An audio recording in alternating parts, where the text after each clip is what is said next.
Welcome to episode 96 of A Master's Degree in Rolling Terribly. I'm your host, Deddy.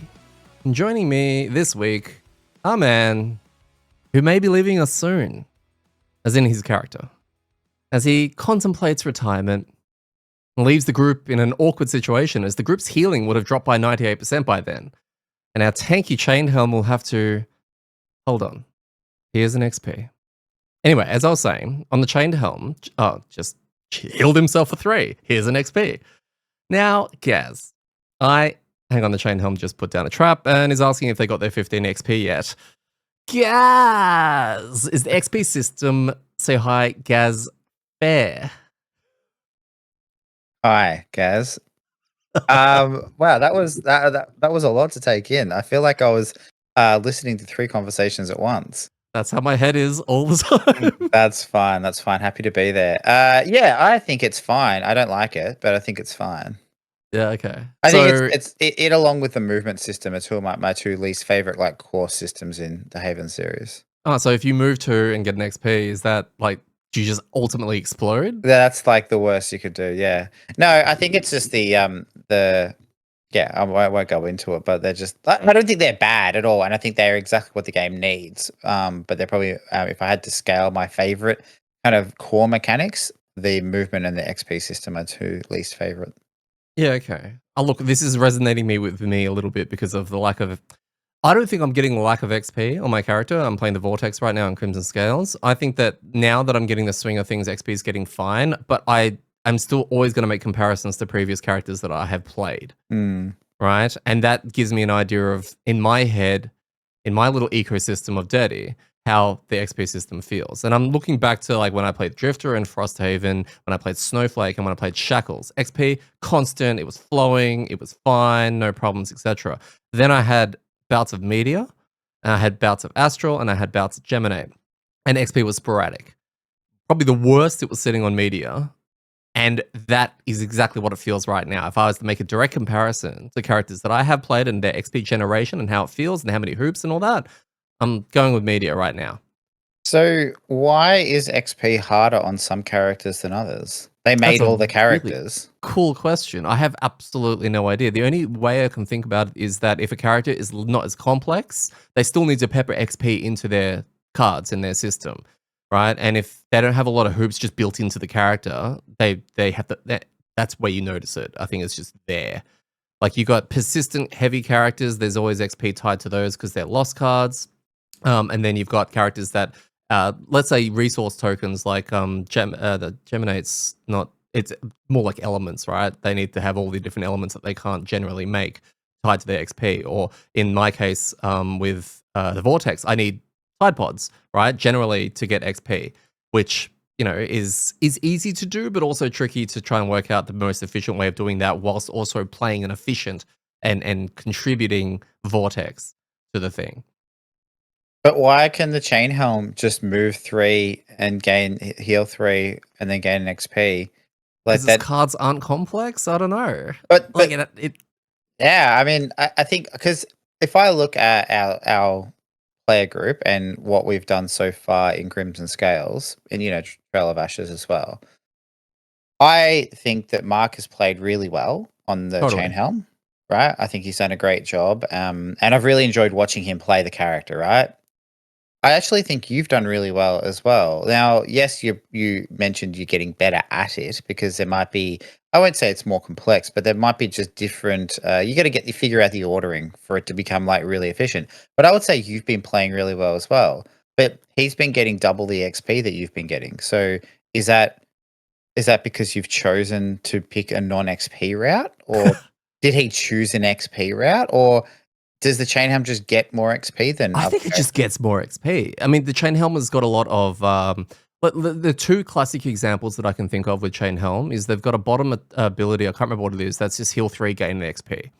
Now, it's never in a situation like rarely, like especially with you 2, gonna have a point where it's like I don't need to heal though.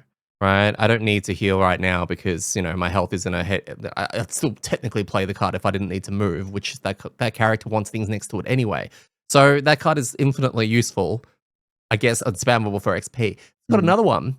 Put down a trap, gain an XP. another thing it wants to do, they're setups for future turns that will probably also generate them XP, that Mm. generates them XP. Yep. I don't Yep. really have that. Now I've got a card that I barely use, which is the one that disarms me and goes invisible and just generates me an XP. That's cool. I don't really use it though because it kind of messes up my future turn potentially if it's not a rest, right? Yeah. That's something I'm trying to learn. But yeah, no, there are simple ways of getting XP, and then there are slightly more hoopy ways. Yeah, and that make yeah, and I agree, and I kind of that's what I figure. Like, and mine is the same in a way that like all of my formations are tied to XP. So if I include an ally in the attack, I get an XP, which is harder to do than just stand still and heal yourself for 3, right? It's Mm. also harder to do, and I want to do those things, but the problem is I don't always have the opportunity to because the monsters and the ally have to both be in the same spot. I have an Yeah, interesting one. Sorry. yeah, you are miles ahead in terms of XP. You've got the extra scenario on top of Mark, but you are like bazillion miles ahead in terms of XP and generation, right? Yeah, well, I think I mean, more you all as again as a group have been quite accommodating to like, hey, can someone go here so I can do a thing, right? And so I've managed to get formations off most of the time. Because realistically, if we've got scenarios that go for, I don't know, let's just say 12 rounds or 15 rounds, it's probably more accurate for how long they've been going for, right? Even if I'm only getting one formation off per cycle, right? Well, that's 15 XP, That's true. right? Yeah, Now, okay. I think maybe they're going for shorter than that because I'm getting off more often, but then they have some rounds where you don't. But like, I think maybe, yeah, it is very variant. But whereas Mark's probably just able to maybe 3 or 4 of his cards each cycle are just like very easy to do A, what he wants, and B, also they have XP tied to them. Yeah. But yeah, it's I've got a level 4 card that I have been using quite a lot, which I think is called Wish Upon a Star, and it's basically like a heal 2 targets for 3 within range 3. So it's pretty good, right? If I eat dark, then it also blesses them. And I'm like, whenever I get this off and I get to heal 2 people for 3 and I bless them and I eat the dark, I'm like, yeah. And I always look next to it, I'm like, oh, no XP. Like I feel like Yeah. that's an XP card, right? Like I know it's already really good, but I don't know. It just feels like something that should be giving me XP when because I kind of do the good thing on it. I eat the dark and then bless everyone, and they're like, nah. Yeah, okay. Yeah. I was wondering whether or not there is a world where, because we're playing with 4 people, like you and me right now, Vortex and Galaxy in a 2-player thing, would you generate as much XP? I'd probably not because it's a lot harder to do the formations. Yeah. Although in saying that, it would be a lot more reliant because you're the only person that can do the formations for me. So it'd be a lot more focus of like, where are you going? Like Yeah, okay. you need to go here. Um, but yeah, I think that's probably more the case, right? In that situation, if it was just you and I, would you be playing the other build? Oh, I was just thinking that maybe, but the tricky thing is that you only get the advantage if you're on full health. If there's only 2 players, there's a good chance I'm not on full health. So I don't know. It's hard. Like if I was maybe if I was playing with a chain guard, like Yeah, a okay. tanky upfront character that just wants to absorb, then potentially you could go a bit of a blend between of them. It probably honestly, I think the character is probably best played to play with a few of the formations early, and then when you get about midway through, potentially drop the advantage one and go to ham like that. Yeah, okay.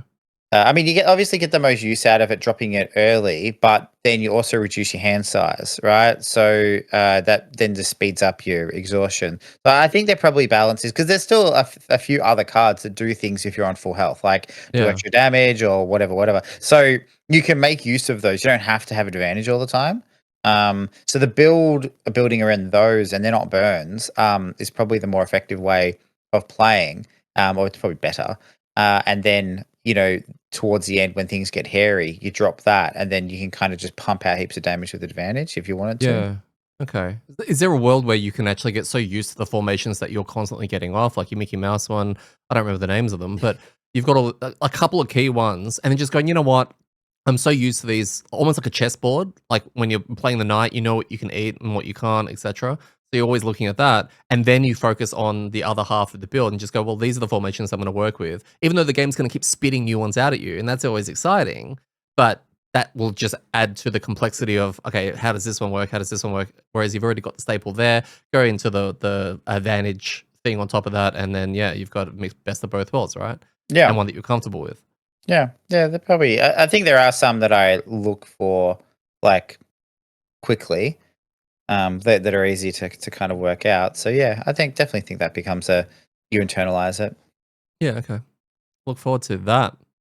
On today's episode, after our dirt sheet, we'll be covering scenario 7, back to Crimson Scales. This is golden eggs. Roxani sent us to go find some golden eggs. They're apparently real golden and real important, and they're eggs. So we'll go do that.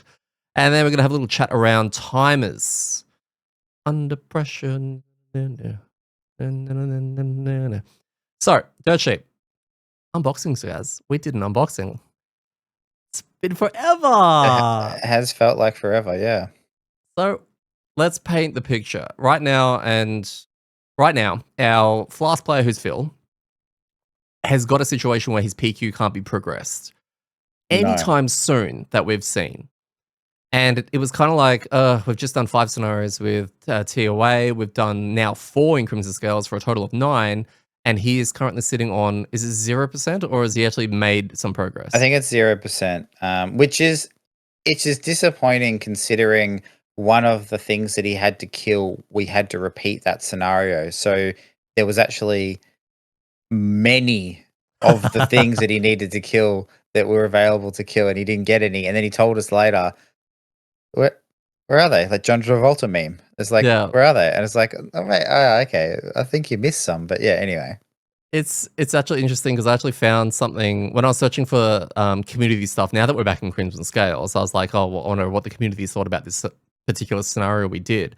And someone actually wrote a thing completely separate to the scenario, but it was like Crimson Scales. It was on Reddit. It was 2 years ago. Crimson Scales personal quest seems slow to develop.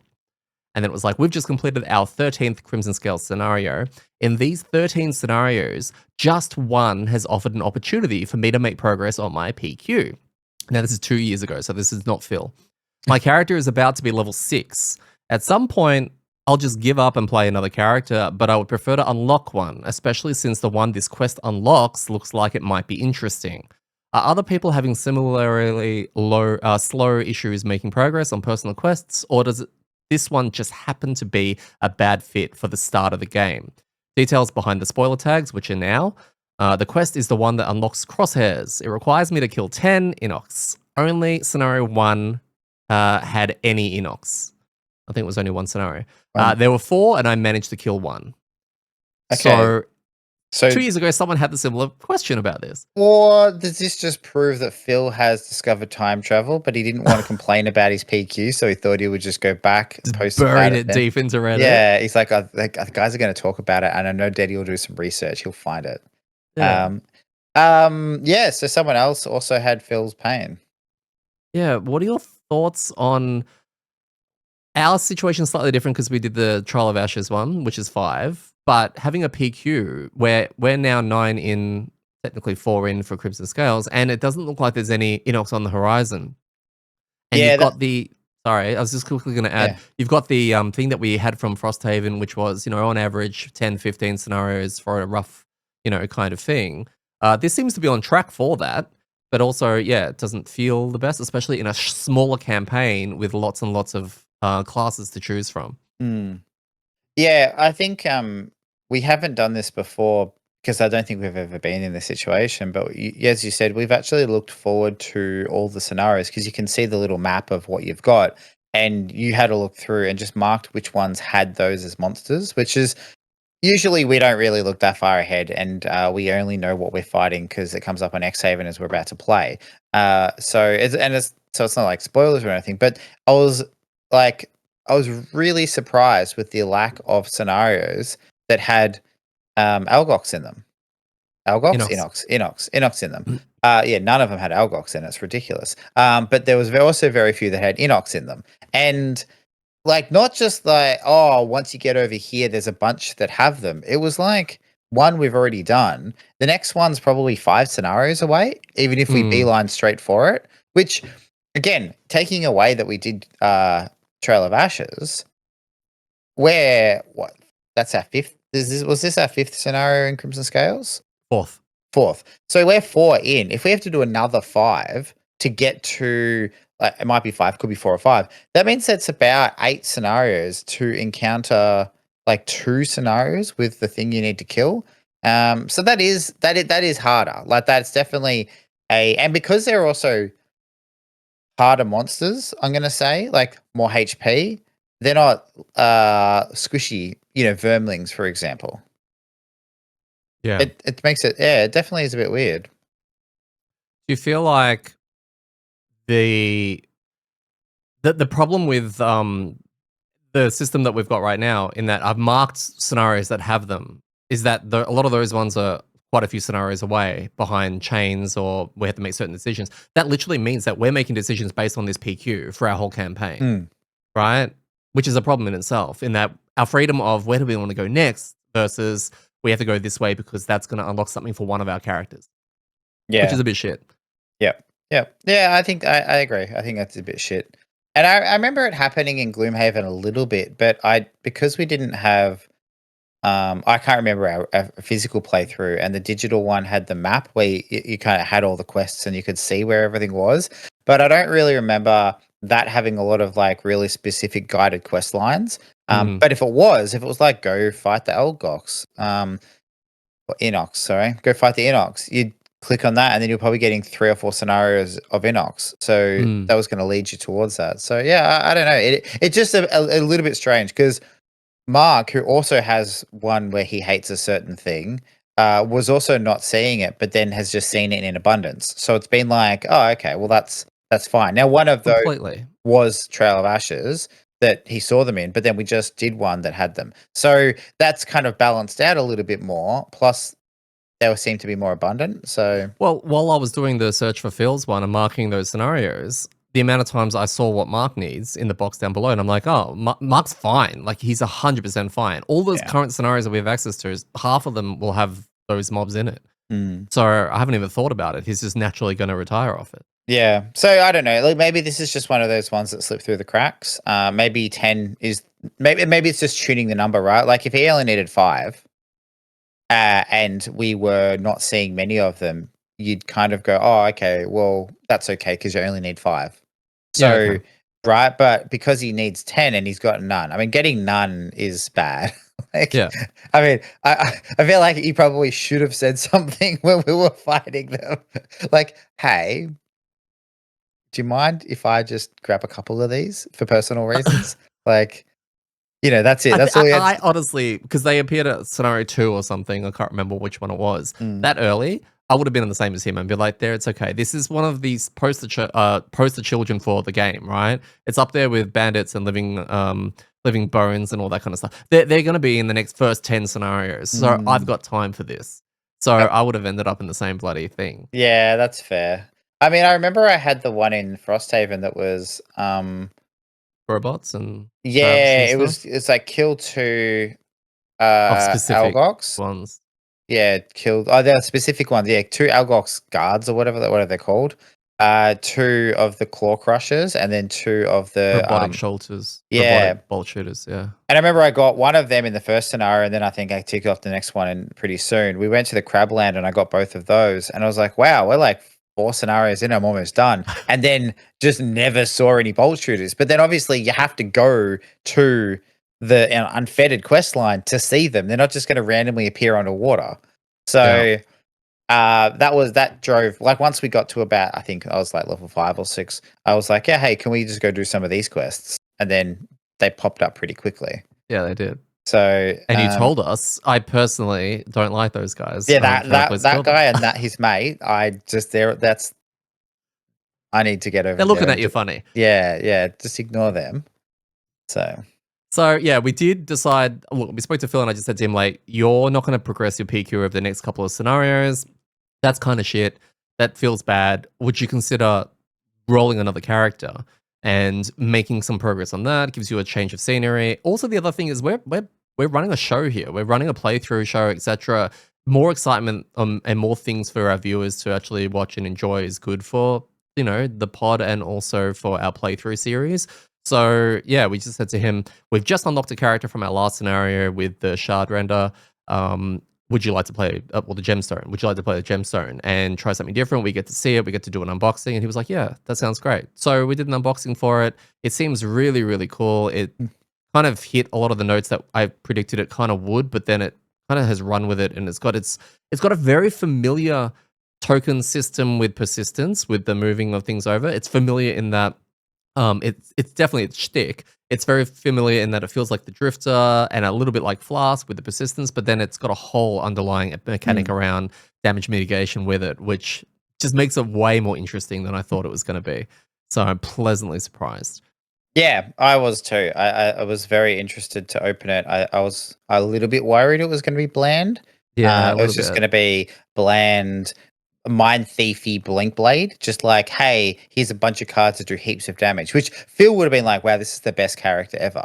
But it definitely may not have been like, oh, that's an interesting mechanic. But no, they have done really well again. Um, I'd say the other thing as well that maybe might have influenced our decision is that Phil. Well, let's not say he's not enjoying his playing of the Flask, but if he was on a scale, he's definitely not in the I am really enjoying it. Mm. Right? Like if it's a scale of 1 to 10, he's not in the 5 to 10 part. Right? He's probably in the 1 to 5 part. Yeah, okay. That's how I'm picking it up, and I don't think that's. I know he's saying he's having fun with it, and I don't think he's lying. I think he is because he's finding his own fun through the class, but he definitely doesn't seem to be leaning into some of the things that it does, which is the persistence, right? Like he chucks a couple out, which probably just means that the mechanics of that class is just not gelling with him, which which happens, right? Yeah. Like this is the thing we notice across all of Frosthaven is some characters, whether it was well designed or not, they just didn't suit someone's play style, Yeah. and Yeah. I think that might be where we're at. So it kind of again influenced a little bit more to be like, well, we'd rather feel instead of him having a 6 out of 10 time every time he rocks up, I'd rather him having like a 9 or 10 time out of 10. So Yeah, if that's fair. getting him a new class is going to let him go like, wow, I'm having heaps more fun. Well, that's what we want to do, right? Like we want Yeah. everyone to have as much fun as possible. Yeah. It's some really good points. And I think sometimes it's a he's giving this a red hot go from the viewpoint of a support. Once we got him Talos staff and he could double his healing thing, I think that he's kind of gone, you know what, I'm going to play this a bit more of a support. He's got a couple of high damage cards for when he's bored and when he wants to do something, so he just smacks things. But in the meantime, I think he's really committing to keeping Mark up and playing a bit more of a support utility with his stuns and his poisons and all that kind of stuff. Whether or not he really enjoys it, and like compared to the Blink Blade, I don't think so. But I actually think he's genuinely enjoying what he's doing. I Mm. think that he will just reach a point sometime soon where he will get a little bit more bored and wants to do more of the AMD flipping. And I think this is going to give him some of that opportunity. Yeah, and I think he's taken a couple of the level up cards, which were the right cards to take, but less fun. So, what's that one? You look at it every time he plays it. The one that he ignores the bottom of another card and he does, Oh, yeah, yeah, does yeah. attack for Nutrient 6. overdose, yeah. Yeah, so Nutrient Overdose is basically an attack 6 that he can do in any cycle, and that's probably the highest attack out of our entire group has. That's not a burn, right? Yeah. And he uses it every time, but ignoring half of your card to make another half of a card say attack 6 is not interesting. Right? Like that's Yeah. it's good. It's really good, but it's not interesting to do. And so again, it's not even like he's having to figure out any interesting puzzle. He's just like, "Oh, I'll just make this card. I'll make this number go higher." Mm. By picking a card that I don't want to play. So I guess even at that point, like he is kind of finding his own fun, but it seems like some of those cards aren't all that interesting to do. Whereas at Yeah. the level up, or maybe it was level 3 where he got to like control a monster and make it run around and do all those crazy shit. That would have been fun, but probably not as good. Probably So not as good. No. yeah. I think that I think he'll look forward to when the unboxing comes out so he can work out what he's doing. Because I've told him about it and he went and looked at it, and the first thing he saw was persistence, and he was like, "Oh, this feels like the same." And immediately I was like, "Oh no." I said, "Look, let me just get to the unboxing and we'll see what happens." And I'm pleasantly surprised Yeah. that it's gonna go well. We don't know how well it's gonna go, but it looks like it's gonna go well, and he's gonna have a good time with it. I think based on, I would love him to do a reaction video for him watching our unboxing, right? Like, I'd love to know his like raw reaction of what he sees when he sees what we see. I would love to record him alone doing an unboxing where he gets to just unbox the cards Ooh. and then talk about, "Oh, that's really cool because that does this and this and this." Just to, like, hear kind of how he sees the character. Yeah, yeah. All right, let's head over to scenario 7, back to Crimson Scales. We had 2 events. We had our city event 43, where our party was enjoying a casual stroll through the square when we noticed a series of signs posted on nearby buildings: "Criminals wanted." Now, does that mean we want criminals, like help wanted? Yeah, that's Uh, exactly it. Yeah, there's vacancies for criminals. the posters feature mugshots of dangerous individuals, each with a sizable reward for their capture. We could certainly use the extra coin, and with our underworld connections and confidence in our abilities, it feels like an opportunity worth pursuing. 2 criminals stand out: a vermling Drake smuggler and a dangerous void corrupt Savas consumed by power. And I'm just in the background with lightning and crackling void energy. I'm like, I don't know what he's talking about. Not me. We talked about this in the playthrough, so you can probably check it there. But like, as soon as that was the case, I'm like, hang on, isn't that literally the That guy. that guy over there, the washing machine, or what's it called, the vortex? Yeah. Like that seemed to like it's. Did they forget that he's in the game when they came? Or like, we need bad guy ideas, right? Unless it is tied, right? Maybe your retirement is that you go on, it's your supervillain arc or something like that. I believe that some of the characters in setup gets an event shuffled into the decks when you first roll them. So I don't know if this is mine. It's highly likely it is, but yeah, I don't know if I've only made that connection now. So Yeah, there should okay. be a Galaxy one in there, and potentially, yeah, Because um, yeah, Because the choice we made, which was to go catch you, because I thought that would be easy, was that it gave us a scenario, right? yeah, Yeah. that's So true. I really want to go do that scenario because I But want with to know. me as me, Yeah, yeah, because I want to go there and see what happens. And if we open the Spider-Man last, meme. that's it. We're gonna open the last door, and the rules will be like, all right, place the void touched or void corrupted Savas in this space, unless he's in your party, in which case then he's mind controlled and now he kills you. Like, I want to know what they do, or if it's just Spider-Man meme. That sounds amazing. You are buttering me up to do this one now. Yeah, so we ended up getting Curse of the Void scenario 41. Now, this is really cool because this goes back to the bottom of the deck and it may come out again. And you could pick the other option to unlock the other scenario. Basically, there's a little checkbox on each one, and it says if both checkboxes in this card are marked, remove this card. So you're guaranteed to get 2 scenarios from this. This is also an event where there's no loss condition on it. It's always going to be progressing, which is actually really cool. What are your thoughts on, I guess, putting 2 scenarios tied to an event? Risky? Yeah, no, I like it. I like it, and I like the theme of it. It does, like, okay, cool, we'll pick one of these and go. I think the way that it would be extra cool would be that if you've ticked both of these boxes, discard this card. If you've ticked 2 of these boxes, read this section event, and it's like someone being like, the bounty officer being like, "Hey, you keep doing heaps of bounties." Like, Oh, Glint. yeah, Glare, he rocks up. He's like, hey, I've heard of you guys. So something like that would be cool to extend it further. But no, I like the idea behind it. Yeah, it is good. Yeah, nice. It also is interesting having one that's not like you action this thing now. Like, oh, there's a murderer loose. What do you do? Do you like go catch him, or do you just hang out and don't worry about it? And the answer is like, yes, the next night you catch the murderer. It's like, oh, okay, well that's easy, I guess. It's everything can be accomplished in like one night. So Yeah. yeah, Everything should be tied to a scenario now, from now on. from now Like, on. every Yeah. event.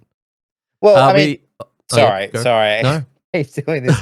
I guess this is where the introduction of the calendar Yeah, in Frosthaven was just, I reckon, underappreciated for what it does to give more design space for outcomes like this. Because there was a lot of times, like at the moment, you only have one or two options, right? It either goes in as an event back in the deck, like if something happens, like, oh, okay, cool. Well, you go and this such and such, speak to such and such. Okay, cool. Put this event back in, and then you just have to wait for it to randomly come up. Whereas at the calendar thing, at least allowed you to go, okay, well, you've done the first step. Now we can make sure that the second step actually happens, and just put a time frame on it, which yeah, is cool. And then you can kind of keep progressing like storylines through events that way, yeah. which But is but cool.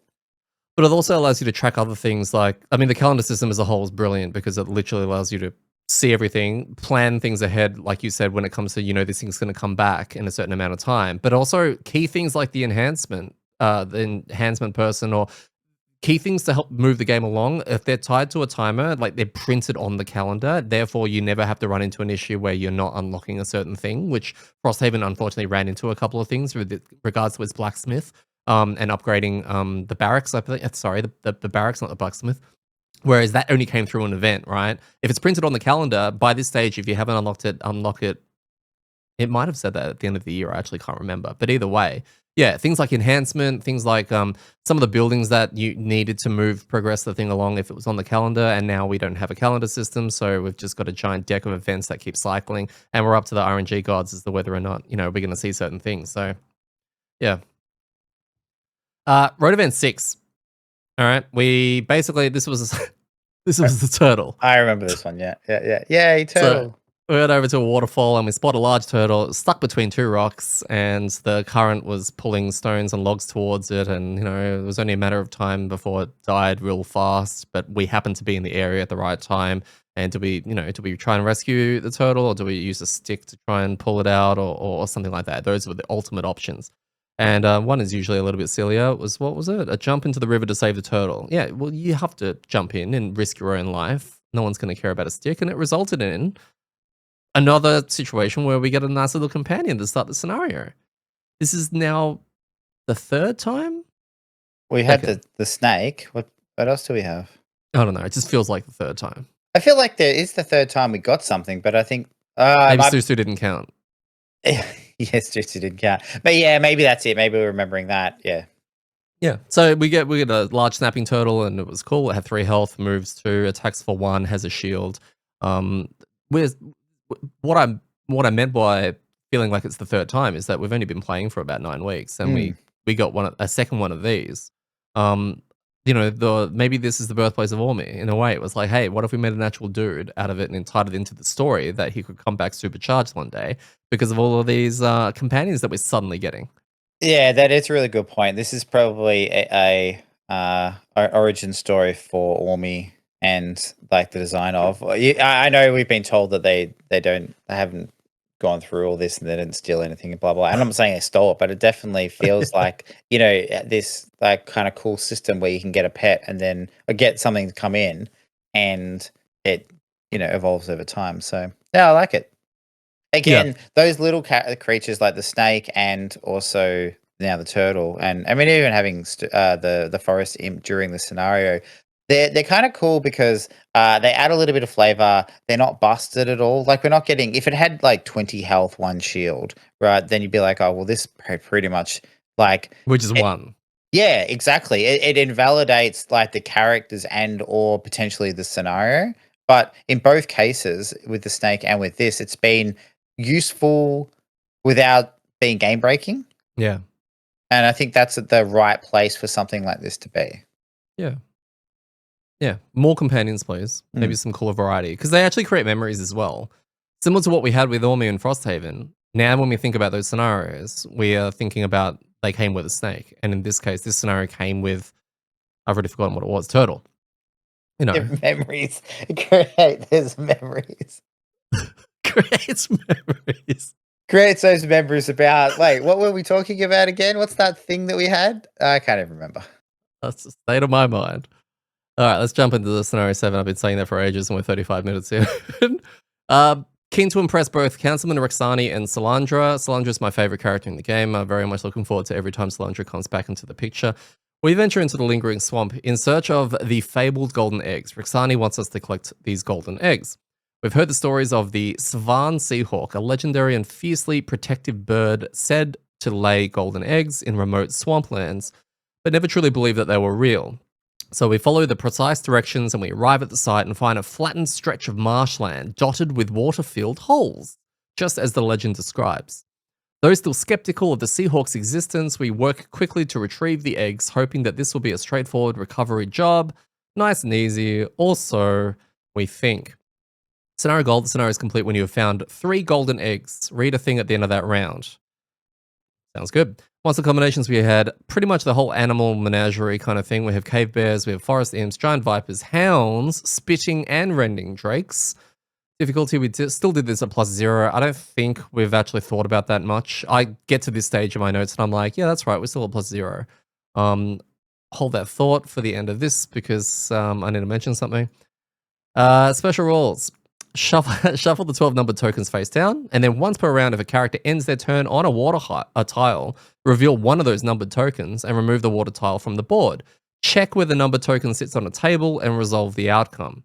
So ultimately, once per turn, there are 12 of these things scattered on the board. They're all connected to 12 of the numbers, the numbered tokens. As soon as a player ends their turn on one, we can reveal one and just follow the instructions in the book. Nice and simple.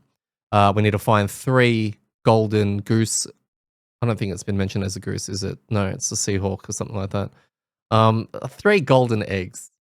Monsters that get spawned from this will just be summoned around the hexes that the water tile was removed from, and only one can be interacted with per turn this way. So no spamming everything and getting it all done with and spawning 500 things in the first round. When the 4th, 8th, and 12th token is removed, follow the instructions on the section link. So there's a separate thing for them. What do these rules mean for our group when we saw this?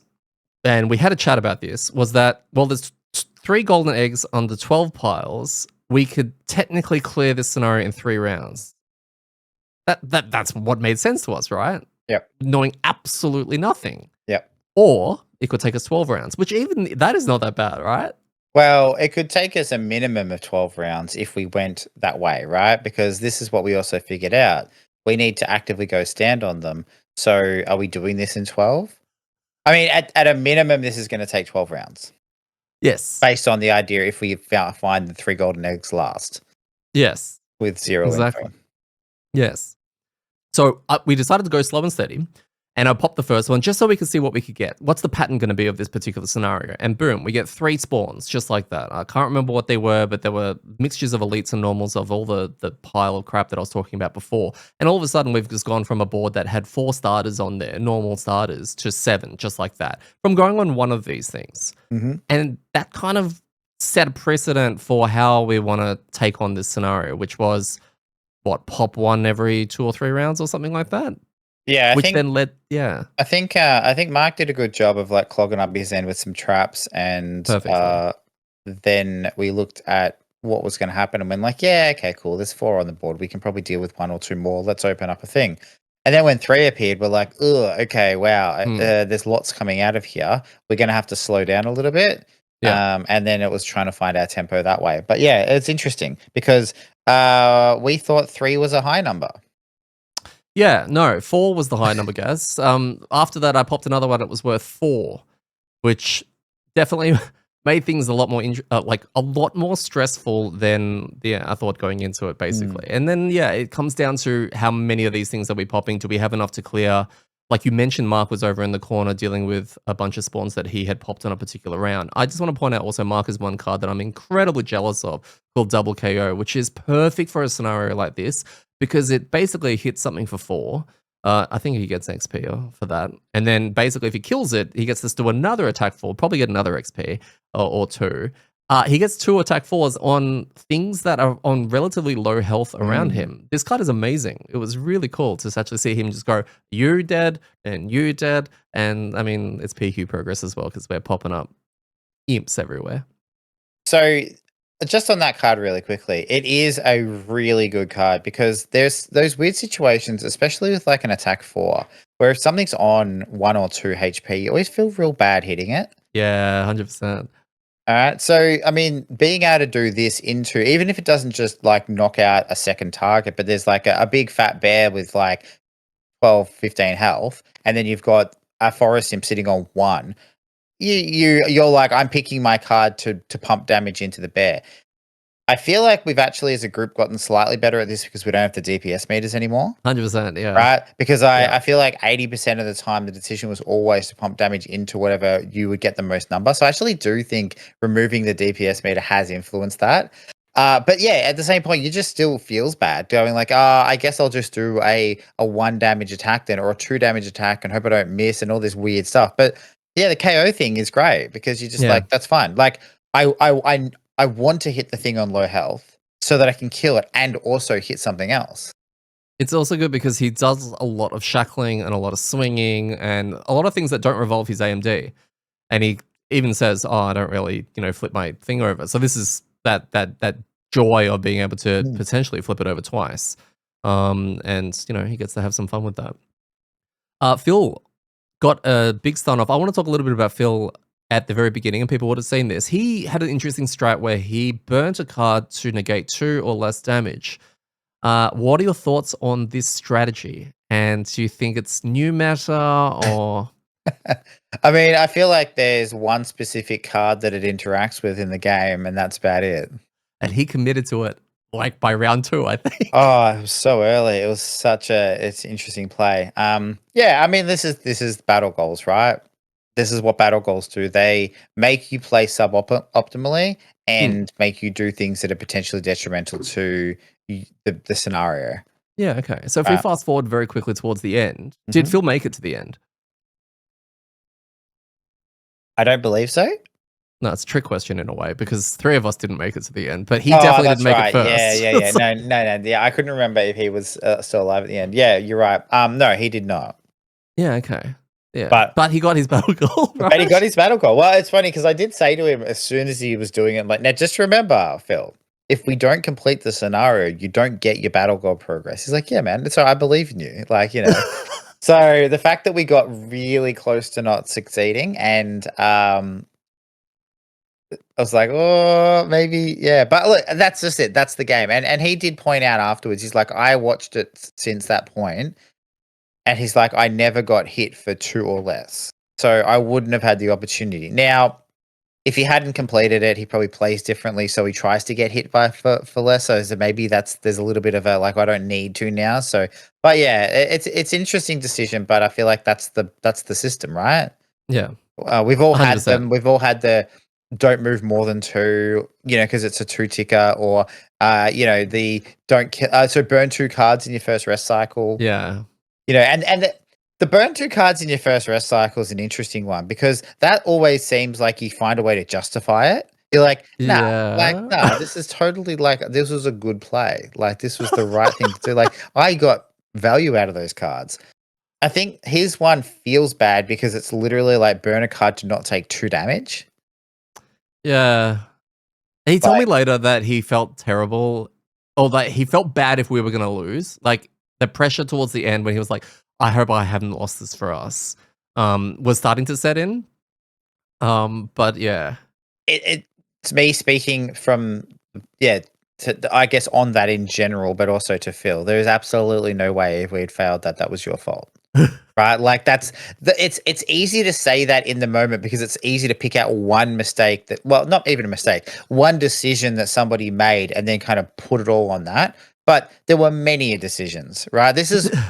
We talked about this in like our first episode of the pod, right? First or second episode of the pod. The thing that makes Haven games so great is that there's so many decisions in play that by the time you get to round 10, round 12, round 15, you can't go, this one decision I made here was the difference. Yeah. Right? Because how do you Unless know? it's the last round with the card's last decision. Yeah, like there can be clutch decisions, but then even still, like not moving a square, a hex. Damn you, Phil. You got not moving a hex or moving a hex or doing that and then finding yourself out of position and then having to move back can be the difference of why it's this kind of snowball effect of you not being in the right position or getting attacked. So there's so many things that go into play that Yeah. you can't just be like so yes, it gave him less cards, which made it harder for him to contribute longer term. But I'm sure there's decisions me, you, and Mark made that were like bad. We just didn't realize they were bad. Yeah, 100%. I agree with the Mark one. Yeah. We don't make bad decisions. I don't know what you're talking about. Like, don't we only make bad decisions and roll poorly? Poorly, so. So, because we're spawning stuff all the time, you had a good time because you had a lot of formations already set up for you, which is really fun. I found a new niche for myself, which was be the invis guy. So I knew I could go invis based on Shrouded Grasp. I'd never really considered how useful it would be in a scenario like this, and I kind of, when we were talking about it, of I can go over there and start popping stuff and then going invis. I suddenly felt very, I don't know, added another dimension to the playstyle and the feel of something else I had to worry about. Not something I'm used to because my initiatives are also a bit weird. So I was very nervous once I came out of invis whether or not I could quickly get out of there to then pop another one. It was a whole new minigame for me, which was really fun and very terrifying because I felt in that situation for those rounds that I was chaining together towards the end that I was solely responsible for the completion of the scenario. Like, don't be immobilized, make sure you got your teleports up, make sure you don't die, and then pop the next puddle. Yeah, and considering you're on like 3 health during that process as well, probably is a bit and like 3 health with hounds and things that can go really early. Yeah. No, I could see that stress. So it's funny. Well, you're now our, and I didn't realize it either, but you're now our cheese master. So the master of the cheese. So if we ever have to cheese a scenario, can I go on a really small tangent? Yeah, go. Okay, and it's only because you mentioned that. Plus, I saw that we've still got the Frosthaven banner. No, don't talk about that. That doesn't exist. So this is Frosthaven related, not Crimson Scales. But just very quickly, I just had a bunch of friends recently play through Scenario 14. Oh, they're still going. Yeah, what do you mean? As in, like, I thought they stopped. No. They just don't get a lot of time to play. So they. Yeah, how'd that go? Like F for that group. Have they stopped playing now? No, they got through it, but they had the worst time. Like, I've heard different stories. I think ours was probably in the middle. We got through it in one go, I think, and had a shit time, but we didn't have to repeat it. Right, like we got there and we're like, "Oh, that's gross." We did not enjoy that, right? And then I think everyone else has been from like, "Oh, it's fine, just do this," through to, I quit Frosthaven and I burnt everything that I've, anything Haven related. Theirs was closer to that. Like, wow. They had such a bad time until they figured out the like way to cheese that. But I just thought I'd throw that out there now because of what I remember. But yeah, so F to my friends that, and I was like, okay, I said to one of my brothers, I was talking to him the other day, I said, all right, that's probably the worst scenario in the game. So like there are others that are bad and gross, like, but that's the worst of all of them. And the others are more RNG, whether they're good or bad. Yeah, okay. Right? Like, and I think is it 22 that we. Yeah. Like I've called off 22, but yeah. We hated that, but other people have been like, no, it was fine. So, anyway, that's just this little side tangent. It reminded me when you were like, oh, I'm the Invis cheese guy. I was like, oh yeah, that's right. What do they unlock? Coral, I believe. Yeah. Okay. My mate couldn't even remember. I was like, oh, and what did you pick at the end? They have washed that from their brains. Yeah, he's like, oh, what do you mean? I was like, I don't want to say anything. And it's like, did you pick coral? And I was trying to remember, I'm like, what can I say? I was like, oh, no, you can pick coral or kelp. He's like, I don't know. What are you talking about? I was like, did you read did you just finish it and then just leave the house? Like, but yeah, I think they picked coral. Oh, awesome. Because that's good to hear that they're still playing. Because what was funny is that he described the meaning to me, not the symbol. So he's like, is that helpful? No, well, not when you know what's in both of them. So I mean, you could say, the big crab, but they can't see the other one, right? So that's what he said. We opened it up. And, oh yeah, we got the big crab guy. I'm like, okay. And I couldn't say which big crab guy because that gives it away. So I was like, what was the symbol though? So yeah, I'm pretty sure it was coral. Yeah. Okay. No, I love that. So yeah, we finished the scenario with 3 of us dead. We get a little overwhelmed right at the very end, but Mark 3D chessed it where he actually pre-saw, like once we died, where everything was going to be moving because half of the things are going to be summons and then the other half are going to be moving. And once he'd seen the cards, like these guys are only healing and shielding, these guys are that, he just knew we won. And it was very satisfying because at that point when all of us dropped, I turned around like, fuck, we've just lost this. Like it's now down to Mark to survive the final round. And he was like, yeah, done. Yeah, So it was he like kept just a saying real done, and I mixture. was like, "Oh, I'm not as confident as you," but he just had a way of doing it, so He did. But we finished it fantastically. That's how good we did it. We got 30 collective gold, and then we unlock scenario 8 and 10, and we get follow the money achievement, which I'm pretty sure we need to get into 8 or 10 because achievements don't mean much these days. yeah. Not shit, non-achievements. I'm pretty sure they're keys to get through DLC walls or something like that, right? Yeah, that's it. What were your thoughts on scenario 7? Golden eggs, guys. I liked it. I had Ooh. fun playing it, and, I think it's interesting because it's probably on the more complex from a rules perspective. I'll use the word bloat, but it's not the right word. But there was more information in the scenario book that we've pretty much had for almost all the other scenarios. Yeah, okay. Right? Like even the last one we did with the two bosses, basically all their information was on the cards that they played, not refer back to the book, refer back to the book. So again, it wasn't over admin and it wasn't bloaty. That's why that's the wrong word, but it's just I think of a better one at the moment. So yeah, I thought it was good though. I had fun. Can I just mention something that we have gone vintage amDirt with a slight rules Oh mishap with no. this scenario, and we made this scenario harder than it had to be. Mm, yeah. And it was right clear there in the special rules, actually. It was saying, where are we? Scenario goal, special rules. Okay. When the 4th, 8th, and 12th token is removed, don't refer to the chart, not chart. Just follow instructions in these section links. Oh, so we're not Yeah. to spawn anything on the 4th or the 8th. No, although we may Well, spawn something if it from says the, true. yeah. Okay, but we Yeah, so sometimes we double spawn. I believe. I haven't watched the playthrough yet. I haven't edited it yet. But from my memory, I'm pretty sure we would reveal one token and do whatever for that token and then go, oh, we've just revealed the 4th token, so let's read the next thing as yep. well. Yep. Yeah. Okay, cool. So we did it. We did it. We did it. Yeah. I mean, that feels better than if someone had watched that through and said, "Hey, by the way, on turn 4 and 8 when you spawn things twice, you shouldn't have done that." And you lost by like 1 HP. I would have felt real bad. Mm-hmm. So Yeah, yeah. I would have gimmied it if I'd, checked later. I'd be like, yeah, we kind of won that. Yeah, it's fine, right? It's used to. I actually really enjoyed this. I like the fact that the time is there, but you get to control how much of a timer progression, that kind of thing. You're in control of that. There's plenty of things to hit.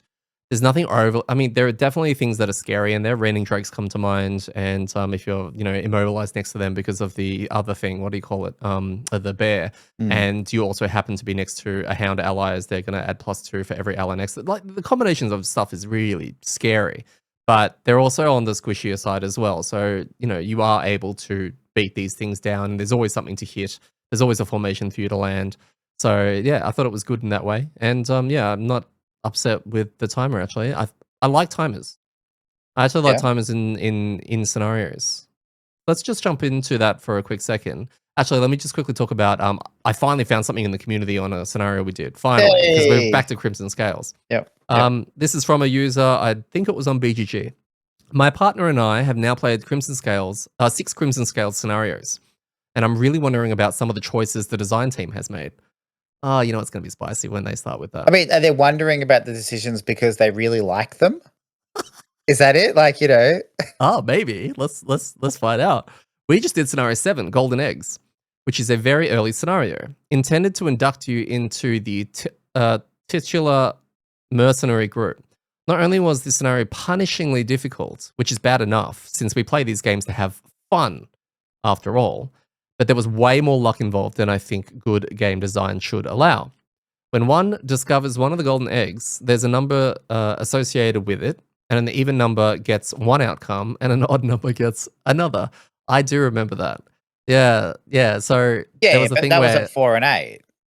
yeah, Yeah, but that's not every time you draw it. 4 and 8 is when you get the golden eggs. Oh, yeah, totally. Okay, it just said the way that you were reading it sounded like they were like, "Oh, every" yeah, anyway, cool. No, they just said when one discovers one of the golden Uh, eggs, there's a yep. number associated with it. And, an even number. And we had this where we read the odd number on my turn, and it was like a heal when I was on 3 health or something. It was something really clutch. I was on 1 health Mm, and I healed up for 3, but the other one was, I was going to die really basically. And bad, that was a yeah. massive, like, problem. And I think that's what they're talking about. I think they got the bad outcome. The problem is that the good outcome is hugely bizarrely good, and the bad outcome is hugely bizarrely bad. If the good outcome was gain strengthen and the bad outcome was gain muddle or something at that level, that would be a reasonable level of outcome to depend on simple luck. But having the good outcome be at the level of winning 3 scenarios worth of rewards and the bad outcome be at the level of having something as bad as winning 3 scenarios is good, I'm already lost now. I'm sorry, but I think that's lousy game design. You make serious consequences depend on the player's actions. You only make mild consequences dependent on luck. The scenario we played right before this one, number 5, which we haven't played, was also punishingly difficult. When we are playing Gloomhaven, my husband and I developed a trust in Isaac, a trust that any combination of character classes could work and that every scenario was winnable. Nearly all of Gloomhaven was fun. The Crimson Scales team is teaching me not to trust them. I am sorry to say that because it's clear that they adore Gloomhaven and that they worked very hard to make this expansion. I just wish it were fun. Whoa, that's scathing. Yeah, because of this Um, scenario. This yeah, one triggered it. because of this one and, yeah, the basis of the other. I mean, a couple of things there. I actually do agree with now in hindsight, like, thinking about the mechanic is that you don't have the option of choosing even or odd No, on those things. Now, I know when we pulled the first one, I think we were on odd, and it said if you are on even, gain 5 XP and get something, and if it's that's bad, right. yeah, right. I remember thinking, okay, well, I think we need to try and do even for the second one because I think it'll be different, not the same. Right? That was just my thinking. But this is the rock paper scissors thing. It was like, okay, is it either going to be opposite to what the first one was is the better one, or is it going to be like evens are always? And it was a bit of a mind game. But there's no way of that's the problem. There's no way of actually doing it. Oh, actually, wait, there is. By repeating it. No, when you set it up, you're supposed to put the Yeah. number tokens out on the rocks, right? Are they face down? I don't know. We didn't do That's it a like that. great question. So for people who haven't watched our playthrough, the way Yeah, that it says place them face down on each okay, water all right, tile. so it is random, yeah. So the way that we did it on our playthrough was we just put them off to the side and then just picked one up at random and put it away, just because it was just less Cleaner. clutter on the board, yeah. But yeah, okay, so because of that, you have no way of going, if this is a puzzle, am I rewarded for my decision? Because it is completely random. And so the negative consequence you cop on both the 4 and the 8 are going to be completely random. You don't have a choice, which that kind of sucks. Yeah. Everything else I disagree with. Yeah, okay. Yeah. Do you disagree that Olmi would be okay on here? Yeah, he's dead. So dead. I There's think he's pretty dead. too much stuff going on and nowhere for him to go. No, it's also not a situation where you can. This is one of those ones where we need to sit in the middle, which we did for the vast majority of the game before I started wandering away. He will like to wander as well. He would be Yep. like, I will go deal with the one in the corner and I will not be back. Yeah. I want to have a little bit of a rant, but I don't want to do it now because I've kind of already gone on too many tangents. Is it a rant about anything we've talked about? Yeah. Oh, then go for it. Rant. So it's just on this comment of this person saying, like, this wasn't fun. It's supposed to be fun. I'm not having fun. It's too hard. It's not fun. There are very few games, and I think through board games and digital, so video games, etc., right, that are so only difficult that you can't enjoy them. And when I say difficult, I mean like not as in you get stuck, but just like as in Dark Souls, right? Dark Souls is the prime example of this. And Elden Ring was the biggest of these to come out in the last X amount of years. So it's like the focal point for that, right? It doesn't matter what you do to the difficulty on Elden Ring; it's still brutal, right? And this is I haven't played the other Dark Souls games because I started with Elden Ring, but I assume that's the same for all of them. They're known for just like kicking your ass and not caring. Okay, Yeah. but that's your choice. Now, sure, you could probably get into Dark Souls 1 or 2 and not know that because they were new then and be like, wow, this is dumb. But anyone playing Elden Ring is kind of warned that the game's really hard. And if you don't like it because it's really hard, that's fine. You can't do anything about it. But there is a million other games you can play. Okay. Gloomhaven and Crimson Scales and Frosthaven are not those games. And I don't know. I'm making an assumption here from this community member, and it was obviously a couple of years ago when the game was fresh. But like, I doubt that they were willing to drop the difficulty down I because. think that's a copy and paste job for most problems with this game But from that's from most people, right? yeah, that's what I mean. Like, I get it. I also agree with the sentiment that you a game is supposed to be fun. Everyone finds their fun in different ways. Some people like 100%ing it's fun. Some people like doing massive damage is fun. Some people puzzle solving. It's everyone finds their fun in different ways, right? But there is the kind of levers and the things within these games, like the mechanics within all three, whether at Gloomhaven, Crimson Scales, or Frosthaven, to adjust the part that you think is not fun. And if the Hmm. difficulty is your problem of like, I'm not having fun because this is too hard, make it easier. Like, there's literally an option in there to say, is this not fun for you? Then switch this number to this number and the game becomes more fun. I don't know. I just did No, no, really. no, no. But you are completely aware that there's a pride thing, right? Oh, The but that, no, 99% of the people who this advice is being given to would be like, but I correct. don't want to be seen as the scrub who had to turn things down. 100%. It's 100%. So then, for in your feedback, you need to write, "I'm too proud to have fun, so I'm going to complain and blame it on the game designers." And I don't know why this particular one, out of all of these ones that I've ever seen, has just kind of bugged me a bit. But I just feel like saying it's bad design when you have the capacity to try. If she had put in that post, or the person had put in that post, we've dropped it down to -2 and we're still really struggling, blah, blah, blah. We love Gloomhaven. Okay, I'm willing to go then there probably is an issue. Maybe it's a two-player issue, right? Like, as in the game that scenario didn't scale very well to two players. I don't think most of Gloomhaven scales well to two players, but whatever. But yeah, I don't know. Anyway, that's the end of the rant. It doesn't really, it's just like, it annoys me when people blame designers for player issues. Yeah, it seems a little weird that it's taken to like they've obviously would have played all the way through Gloomhaven, right? Because this is you've gone out of your way to get a fan made expansion to a game that you love. So how have you not absolutely crucified Matty G for half the scenarios that he designed in Gloomhaven and then said, bad design or whatever? Because that should be the main instigator. That should be what do you call it? Ground zero Yeah. of questionable design and that I personally enjoy and like, but should be at the forefront of most people's hate when it comes to things like that. Why is scenario 7 the one that's caused this? Yeah, Yeah, so interesting. yeah, you're right. Scenario 7 in a fan based, like in a custom mod, basically for a game. And yeah, I don't know. Anyway, that not on nothing on this person because obviously their feelings were real, and that's fine. But it's a more broader sense of like there are things within these games you can do to make them more fun. Yeah, And if you're choosing not to do them because of pride or oh, I want an authentic playthrough, right? Like, Dwarf came up with a whole bunch of things for Frosthaven. Like, just do this in the outpost phase and you can basically skip it. It's fine. They're like, no, I want to play it exactly as it's written and have no fun and then blame the designers that it's no fun. It was like, well, if you just want to have no fun, go have no fun, but don't complain about it. Anyway, exactly. sorry. There's plenty of games like Intrepid and all of that if you want to have no fun to, you can play. This scenario was also a revisit to the timer mechanic. We've just covered this a couple of times already in this episode. We're just going to expand on it a little bit more. Hmm. Do you have? We've had different we've had different timer mechanics in the actual system that we've seen with things like scenario 14, which is we were just talking about, where every single round that you're next to something it progresses, or things where you have to survive X amount of rounds. Do you have a favorite timer mechanic that you've encountered, or several of them, for example? Like my favorite scenario, and I can't remember the number now. I think it might have been 67 in our top 10s from Frosthaven, had a survive 12 rounds kind of situation. And that's a timer that I enjoy because I know it's not going to go longer than that.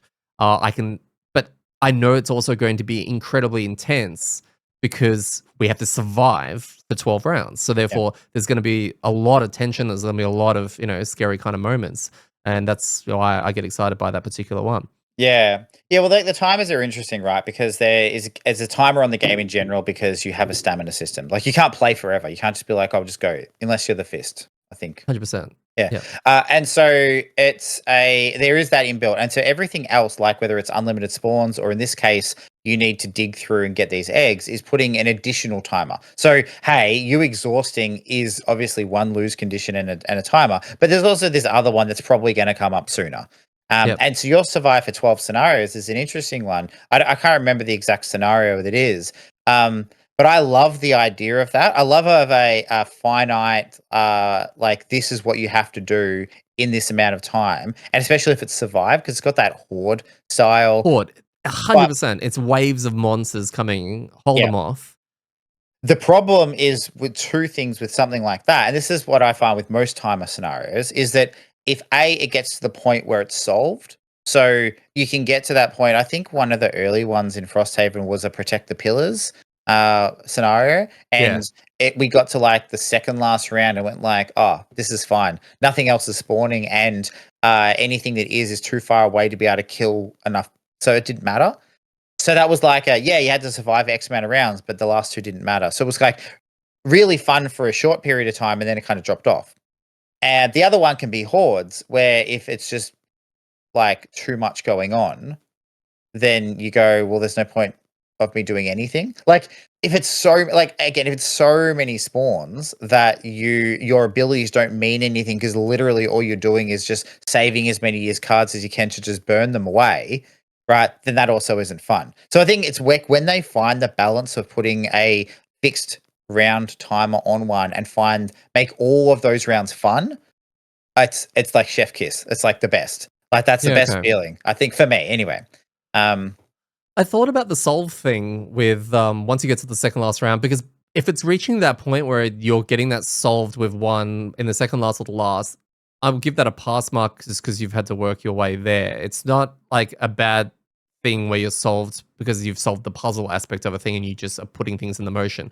I think a good one that's solved is a terrible scenario that's solved that doesn't feel good in any way, shape, or form was 52 fleeting permanents, right? Moving dead bodies. Because that is solved, but you're feeling it out. It's still the ones where it's getting towards solved, but you're still actively having to kill stuff and you're still praying for the good ability card flips so that they don't go ahead of you and it gets all crunchy towards it. I'm a big fan of those ones there. And yeah, I would like to see a couple more holdouts and horde style scenarios. But yeah, the other thing was scenario 14, as your example of you got this overwhelming thing and you have to use your abilities to stave off, that kind of thing. The other bad thing about that one is that it's not a fixed time. It's how many rounds you can survive based on sitting next to the hmm. actual thing, which means it's an additional however many just getting there and actually surviving, unless you cheese it as a bad example. Yeah, yeah. I think ones that yeah, where the unlimited spawns falls down for me is that I feel like it creates a non-interactable enemy that you just have to hope that you get good RNG from, right? Most of the time, it finds when there's unlimited spawns and an objective you have to achieve while it's there, and that being the timer of like, you need to do this thing before this stuff kills you. I find those ones can be stressful, but there never seems to be anything you can do about it.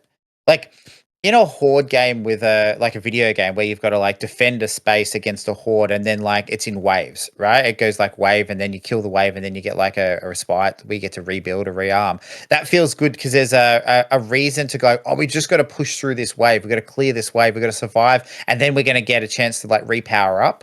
Mm. The unlimited spawn ones very rarely feel like that. Like, they don't feel like that tower defense style. A wave. Oh, great! I just got a bunch of resources because I did that. Now I can kind of regroup and then prepare for the next wave. And that's that good feeling. It's like a take a breath. Okay, cool. We can go again.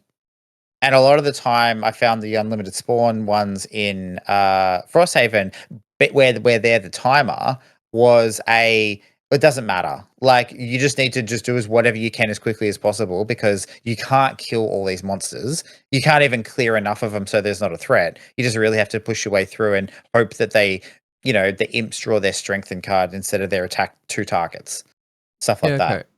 Unlimited timers, I'm trying to think of one in this example, which was the unfettered one where we're going from one side all the way into a room and have to close the door and cave it in. Hmm. And it's unlimited spawns, basically. It's like run, run, run, and we had a bad challenge card that involved walk, walk, walk, or something along those lines. But yeah, would that be considered to be a good unlimited spawn scenario? Because you can dilly dally as long as you are. It's literally how quickly you can get there unscathed whilst everything is constantly going to be spawning. And in that, they made up for it with that special bomb mechanic where everyone had one nuke each to basically clear a large group. So it gave you a whole other thing to consider as you're making that advancement towards the end. Yeah, I think that was one of the ones that was probably more fun from an unlimited spawns perspective because it did it wasn't so overwhelming because it felt like you could fight. You had to fight your way through to get to a place, and then you still had to do something.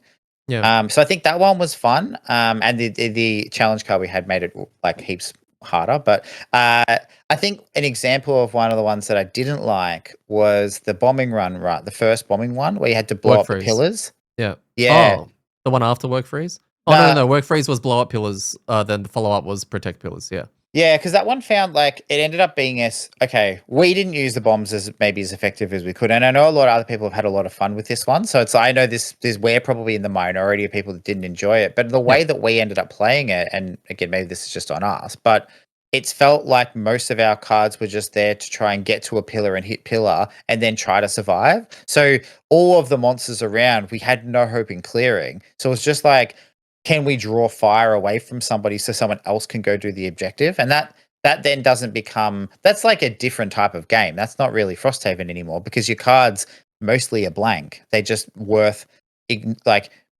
it's just every card just says discard this card or burn this card to not take any damage when you get hit. And that's not Mm, fun.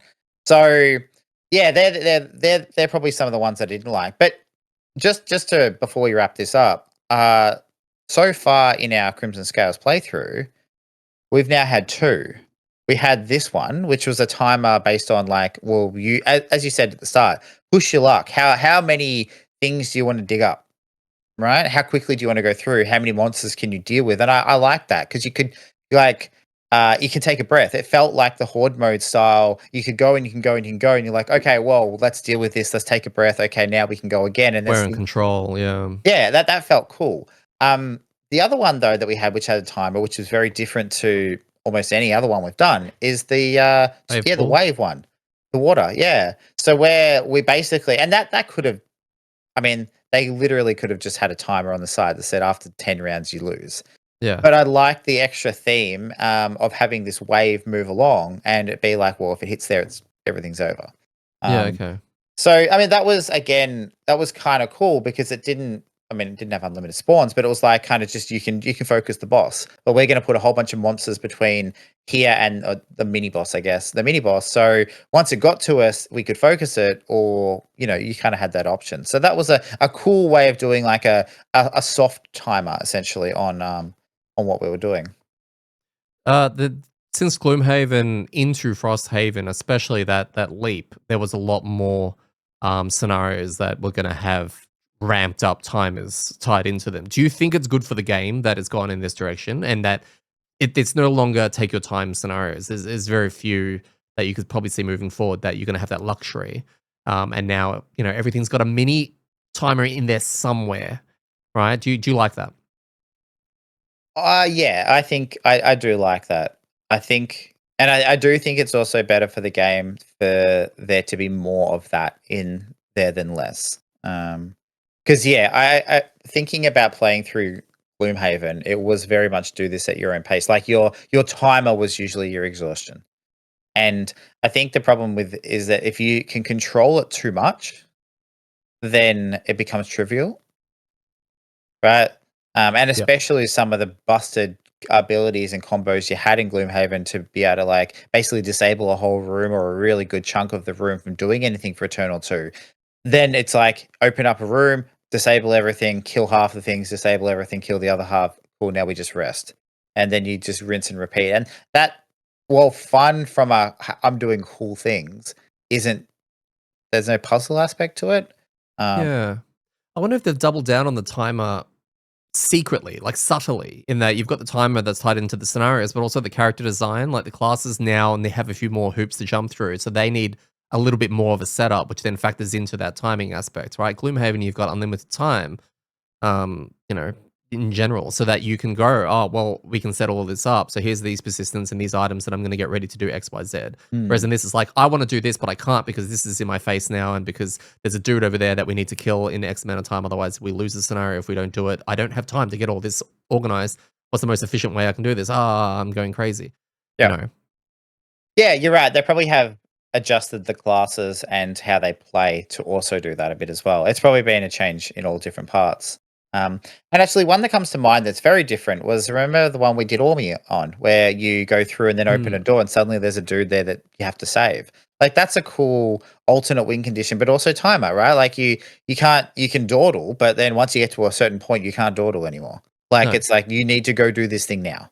yeah, I love And those. hmm.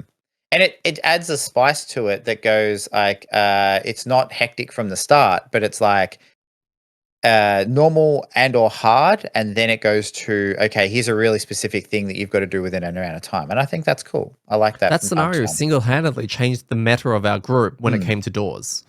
That literally changed our behavior moving forward for, like, the rest of Frosthaven, yeah. essentially. It was like, "Are we ready to open this?" You know, Well, because we know there's a dude at the back that's gonna need help. and I think that also happened when we opened the first door in the Frost Prince. Which Yeah, that's a different thing, that's not really a timer, but that one's one where it sucks you into the next room.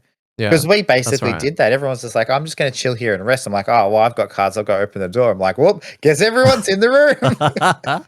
So, yeah, and then that moves you into a room actually with a timer because you got the orb that kind of pulses. I keep spawning skeletons until you Yeah, kill it, and it's so that was like cool. Yeah, so I think overall, if it's done well and gives you a sense of urgency, I think that's the key. It's got to give yeah, you some urgency without making the game like your without making your decisions trivial.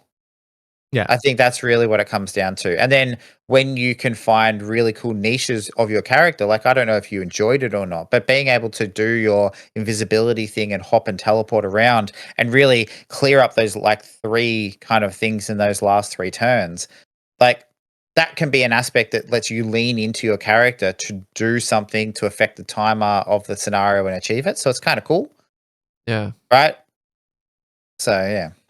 Yeah, I was gonna say one of the scenarios that comes to mind from this conversation that had unlimited spawns and was actually really fun, and I'm thinking it's more fun than it actually was now because we're so far removed from it, was, and I hope I get the number right, scenario 25, Rusted Tunnels. There were 2 tunnels that had unlimited ruin machines and something else that were gonna spawn, but halfway through those rooms, there was something you broke that caved it in and killed everything that was on the edge, and I think that was so cool because unlimited spawn, obviously, it's gonna keep happening, but here's the objective. If you kill this, depending on the positioning of where the ruin machines are, you could wipe them all out, or you Mm, could wipe half of them out, right? And that is a timer that's really set on you, like high intense. When do you want to do this, and how are you going to do this? I thought yeah. that was really cool as a timer. Yeah, I agree. I think there's something else, another one that that one kind of reminds me of the Vermling Run one that we did. So yeah, like the Oh, rusted with the orb at the end. no the one that we just did where we had to kill all the cannons. The if the Vermlings got to the end, we lost. Ah, Because that was another timer, yeah, right? Like you're where right. and there was almost an element of that one where I mean the range of the cannons changes a bit, but you almost could kill the vermlings and go, "Oh, there's one timer that's done." Right? Yeah, And the same with your the rusted tunnels that you're talking about. Like you can go, "Oh, like do I do the really risky play and jump really far ahead and probably take a bunch of damage, but I can collapse this thing, which is going to save us like 2 rounds of spawns." mm, Right? So you can kinda get these big plays to do these cool things that then, like, buy you more time, and yeah, give you some more breathing space, and I think that can be a cool thing because it changes the momentum of the scenario, right? Your urgency goes from really high to, maybe a bit lower for either a period of time or maybe for the rest of the scenario. yeah. No, good call out with that particular scenario. I didn't actually register that, built-in timers into some of these scenarios, especially when it comes to this discussion. And we've probably overlooked a whole bunch of other scenarios that had them built in, right? And because we haven't thought about them that way. But it's Mm, interesting now as moving forward. I mean, even when we play next week, is there a timer built in? And mm. is it one that I can recognize based on this conversation? So no, that's really cool. Yeah, well, it'd be cool for people, listening just in the Discord or in the comments, like, let us know which has been like your favorite kind of timer scenario. Like, you know, Yeah. one with an alternative timer that isn't just when you die. Yeah. While you're at it, fight amongst yourselves. Is the XP system broken that's tied to cars? I kind of want to see where that leads. I will be watching while eating popcorn on the sides. Speaking of timers, we're out of timers for our recording session right now, guys. This is the timer. Yeah. I got the We'll segue. Good job. we'll wrap up episode 96 as we plow towards episode 100. What are we doing for 100, guys? Whoa, we're turning 100. Do we get a letter from the Queen? Maybe. That. Yeah, I haven't looked into that. I'll double check. I'll email her. at Oh, the Queen. King. Oh Sorry. shit! Yeah. Sorry, like UK. I mean, he's probably definitely not sending us a letter now, right? Like, he's like, you didn't even remember who I was. No. But yeah, I won't do it what we did for episode 50. For episode 100, I'm not too sure. It's probably going to be a standard episode. I can't really think about it. What we're going to do, guys. If you have any ideas, let me know heading into episode 100, and hopefully it doesn't require too much work.